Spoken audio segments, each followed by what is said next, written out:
2006년 3월 CTS는 영유아가 나라의 미래다를 구호로 영유아 보육시설 지원과 콘텐츠 개발에 적극적으로 앞장섰습니다. 각 지역교회에 어린이집을 개원하며 저출산 극복과 보육 문제 해결의 중요성을 알려온 겁니다. 지난 2021년 12월 16일 CTS 다음 세대 운동본부가 발표한 자료. 이 자료에 따르면 직장인 부모 10명 중 6명은 돌봄 시설이 확충되면 출산율이 증가할 것이라고 답했습니다. 만약에 적절한 돌봄 기간이 있으면 둘째를 낳으시겠습니까? 라고 대답했을 때 적절한 돌봄 기간이 있으면 그러니까 세 가지입니다. 첫째는 거리가 가까워야 되고 시간이 충분히 보살펴줘야 되고 질이 보장돼야 된다. 그렇다면 실제 우리나라 출산 정년기의 부부들은 보육에 대해 어떤 생각을 가지고 있을까?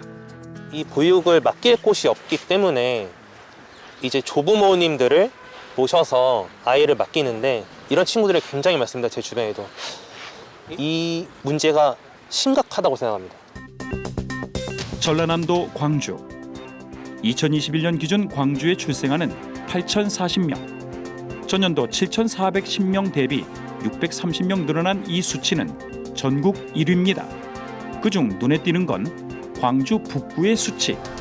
광주시 630명 중 절반이 넘는 334명의 신생아가 북구에서 등록됐습니다. 2020년 국무총리상 혁신 브랜드 우수 사례, 광주시 출생정책 3년 연속 최우수상까지 북구는 저출산 사업과 관련해 많은 성과를 이뤄냈습니다. 북구는 작년 3월 민관협력 네트워크를 구성했습니다. 인식 개선과 결혼 친화, 출산 장려와 가족 친화 4개 분과를 통해 각 분야 43명의 위원들과 함께 저출산 극복에 나선 겁니다. 네트워크 위원으로 활동하고 있는 김수현 교수. 아무래도 이제 민관의 협력 체계가 굉장히 긴밀하게 이루어지다 보니까 저출산의 상황임에도 불구하고 아무래도 전국적으로는 아무래도 좀 더 나은 출생률을 보이지 않나라는 생각이 드는데요. 북구는 민관협력의 핵심 파트너로 교회를 지목했습니다. 다음 세대를 향한 목회자들의 절박한 관심과 교회의 시설이 지자체의 필요와 일치했기 때문입니다. 지금 목사님들하고 같이 얘기를 해보면 돌봄에 교회가 좀 앞장서고 싶고 돌봄 쪽에 관심이 많아졌어요.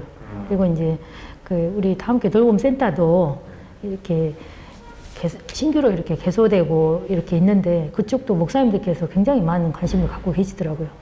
예, 그리고 교회의 유휴 공간을 활용해서 이제 조건만 된다면 하면 참 좋을 것 같다는 생각을 했습니다.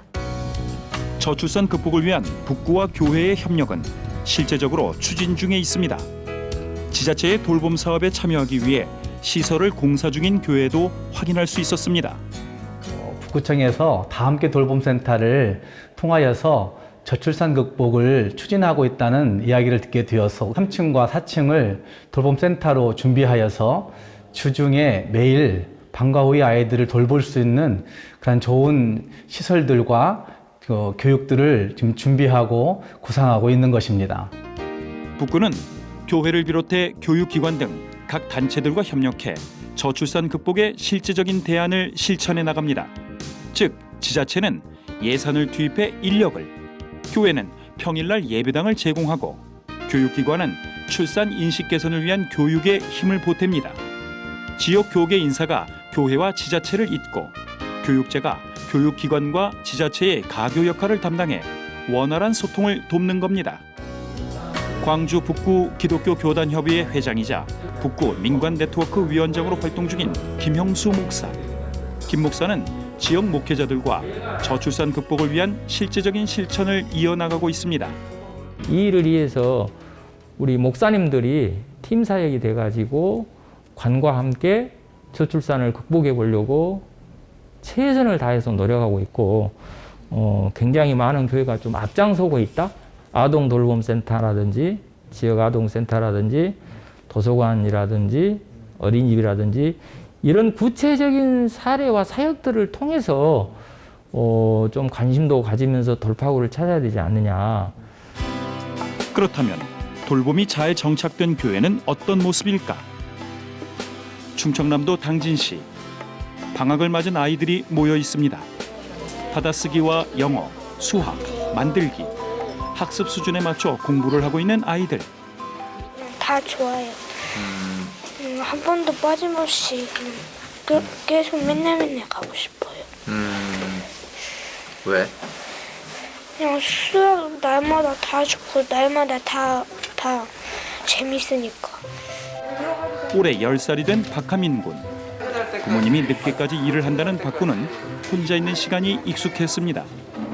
혹시 여기 오기 전에 이제 집에 혼자 있을 때 뭐 했어요? 그냥 방에서 누워서 게임만 했어요. 엄마 돌아오면 몇 시 정도에 돌아오셔? 돌아오면은 빨리는 6시도 되고, 저녁 6시? 네, 6시도 되고, 늦게 오면 10시도 되고 그래요. 교회에서 돌봄과 교육을 받고 있는 지금 마음은 어떨까? 좀 많이 스스로가 변한 것 같아요? 어떻게? 네, 변한 것 같아요. 혼자 있는 것보다 선생님이랑 같이 있는 게 더 좋았던 것 같아요. 하민군의 어머니 김소연 씨. 타지인인데다 아이를 돌볼 환경도 되지 않아 자녀를 하나 키우기도 힘들었습니다. 김 씨는 다른 기관에서는 볼 수 없었던 모습을 교회 돌봄에서 만났다고 증언합니다. 일을 하고 있는 한참 오후 시간대에 계속해서 카톡이 울리더라고요. 1학년 4반에 박하민, 네, 탑승 완료. 아이들을 다 이렇게 데려다가 탑승을 딱 시켜놓고 마지막에 그 안전하게 무슨 초등학교 몇 명 탑승 완료해서 사진을 딱 찍어서 보내주시더라고요.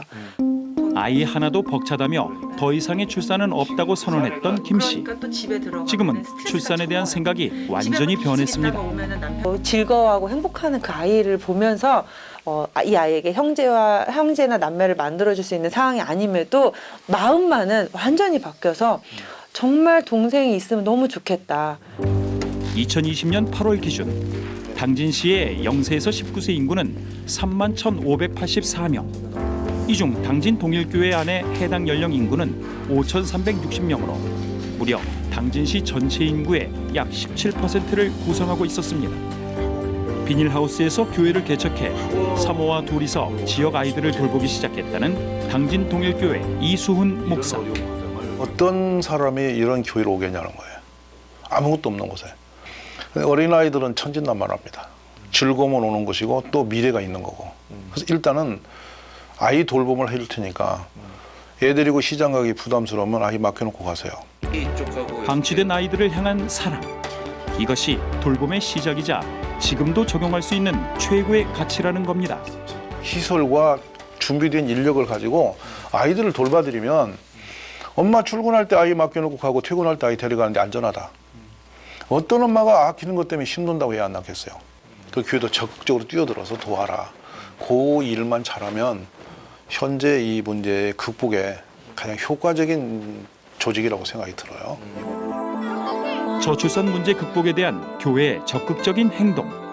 전문가들은 이와 함께 놓쳐서는 안 되는 교회의 역할이 있다고 강조합니다.